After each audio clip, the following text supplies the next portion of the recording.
WHBF is local for you. This is Local 4 News this morning.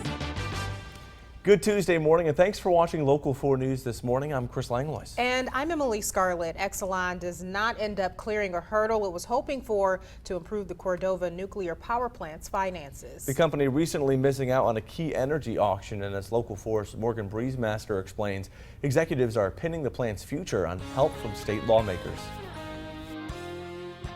Exelon executives haven't decided what to do with the plant in Cordova yet. They still hope the state will authorize a rate hike for you to pay more. It would be completely devastating and really unfortunate if Exelon had to prematurely shut down any of our facilities here in Illinois. Here's how the latest energy auction hurt Exelon. Every year, a grid operator determines if the plant is capable of generating enough power to cover 13 states and Washington, D.C. In this case, the operator decided Exelon couldn't. That means no guaranteed revenue for the fiscal year from 2018 to 2019. The Cordova plant has a license to operate until 2032, but losses could shut it down sooner. That's where state lawmakers come in. Exelon's waiting to see if they'll let them charge customers more. So much of the politics associated with all of this is out of the employees' hands. EPA guidelines add to the confusion. There are rules that Illinois has to meet, but the state needs every reactor that already exists to keep operating in order to meet them. Losing Cordova could mean missing these guidelines. It's another reason Exelon is pressuring lawmakers. We're ready to go to battle and do whatever we need to do to keep this plant open until 2032. It costs Exelon nearly $1 billion annually to keep its nuclear plants operating. Executives are watching to see if things turn their way before deciding anything drastic. There will also be 2 more energy auctions in the coming weeks that could alleviate some of Exelon's problems. Morgan Breezemaster, Local 4 News this morning.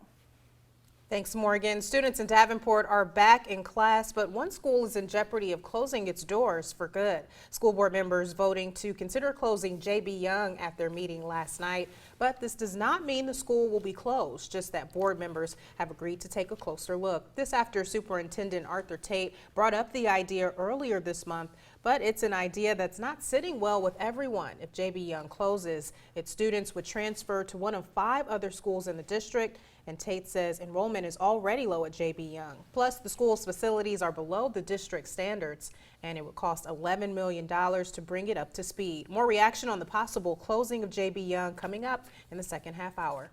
A statewide tour aimed at educating Iowans on money in politics is making a stop right here in the Quad Cities today.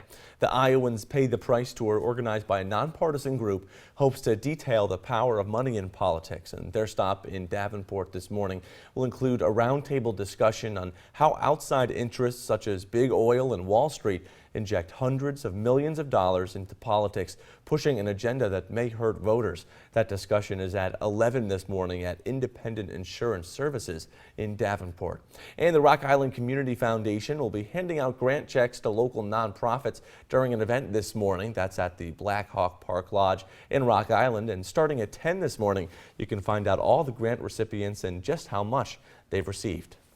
Police are looking for the man they say shot up a house party in Burlington. The incident happened around 4 a.m. Sunday morning at the 300 Angular Housing Complex. Officers say Dwayne Jefferson assaulted several people at the party and then pulled out a handgun and fired at a car that was leaving. The car was hit, but no one was injured. Jefferson is now wanted on charges of intimidation with a dangerous weapon, being a felon in possession of a weapon, and being armed with intent.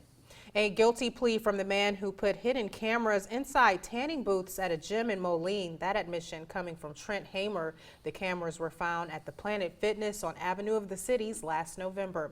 Police tracked down all 3 people that the cameras recorded.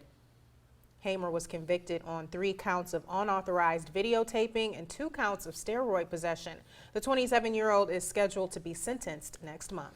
Some Illinois doctors are refusing to prescribe medical marijuana. Current state law requires patients to get a doctor's signature to buy the drug, but some health systems are forbidding doctors from providing the drug because pot is still illegal on the federal level. Illinois is among 23 states to legalize medical marijuana, and so far 2,800 patients have qualified for that program.